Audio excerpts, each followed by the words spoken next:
वो एक स्कूल में टीचर की जॉब करती थी। अंजलि के घर में उसकी माँ के अलावा उसका छोटा भाई और भाभी भी रहा करते थे।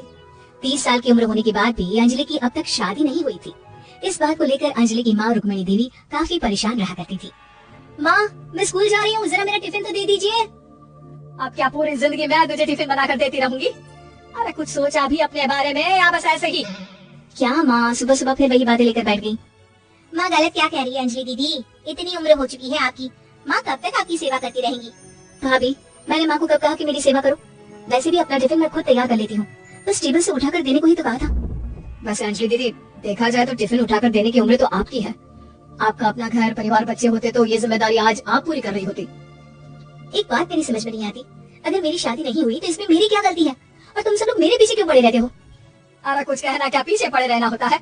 अपने छोटे भाई को देख, तुझसे 3 साल छोटा है, लेकिन 2 बच्चे खेल रहे हैं आंगन में। मुझे आप लोगों की कोई बात नहीं सुननी, जा रही हूँ मैं, और आप में से किसी को मेरा कोई काम करने की जरूरत नहीं है, मैं खुद संभालूंगी। इतना कहकर अंजलि वहाँ से चली जाती है। शाम को जब अंजलि अपने स्कूल से लौटकर घर वापस आती है तो उसने देखा कि पड़ोस वाली निर्मला चाची वहाँ पर बैठी हुई थी। क्या बात है अंजलि बिटिया, नौकरी करके वापस आ गई? जी चाची जी, कैसी हैं आप? मैं तो ठीक हूँ बेटा, तुम बताओ शादी के बारे में कुछ सोचा या नहीं? अरे रहने दीजिए ना, इससे तो शादी की बात करना ही बेकार है। कुछ भी कहो तो गुस्सा करती है, बात बात पर आंखें दिखाती है। माँ, आप ऐसा क्यों कह रही हैं? मैंने कब आप पर गुस्सा किया?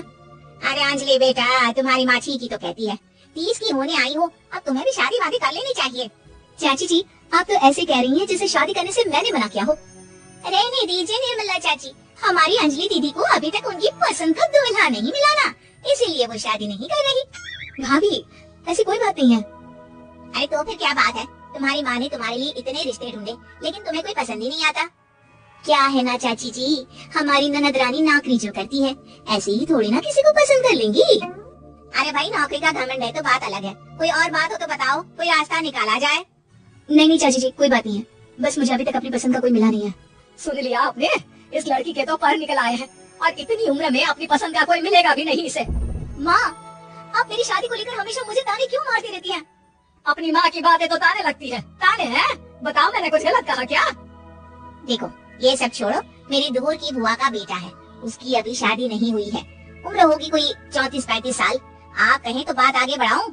अरे हाँ हाँ, क्यों नहीं, ये भी कोई पूछने की बात है। अरे जल्दी से लड़के को यहाँ बुला लो।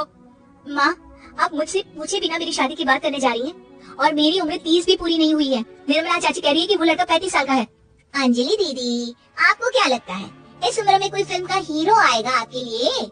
देखिए, अब पसंद और नापसंद की बात तो रहने दीजिए, पसंद करने की उम्र तो आपकी निकल चुकी, अब तो जो भी मिले उसी से शादी कर लीजिए, इसी में भलाई है।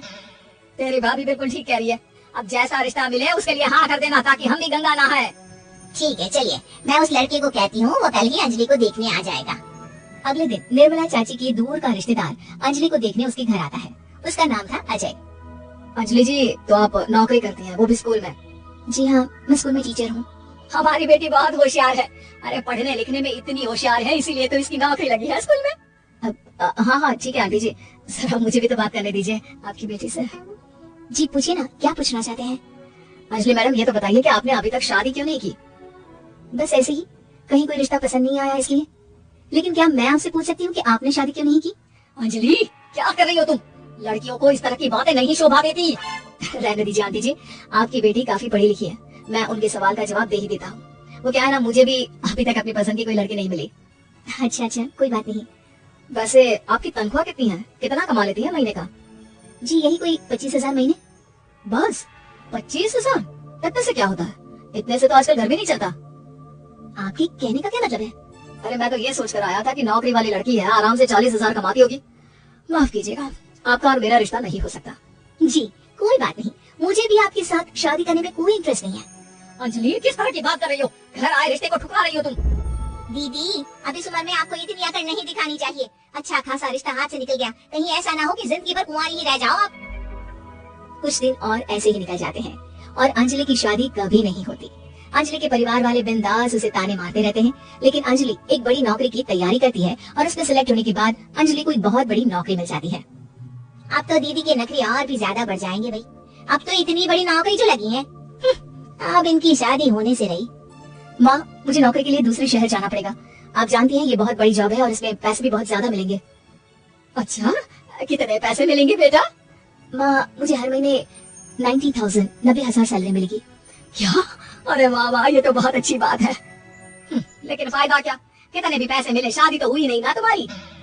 अंजलि नौकरी करने के लिए दूसरे शहर में चली जाती है और जब कुछ महीनों के बाद वो वापस घर आती है तो उसे अपने पति के साथ देखकर उसके घर वाले हैरान रह जाते हैं। अरे अंजलि, तूने शादी कर ली और हमें बताया तक नहीं। और दामाद जी करते क्या है? इतनी बड़ी कार है उनकी। माँ, मैं आपको सब कुछ बताना चाहती थी लेकिन आप सबके ताने सुनकर बहुत दुखी हो गई थी और इसलिए मैंने अपनी पसंद से शादी कर ली। मेरे पति मेरे साथ ही ऑफिस में नौकरी करते हैं और बहुत बड़े अफसर हैं। और एक बात बताऊं माँ, आज मैं बहुत खुश हूँ।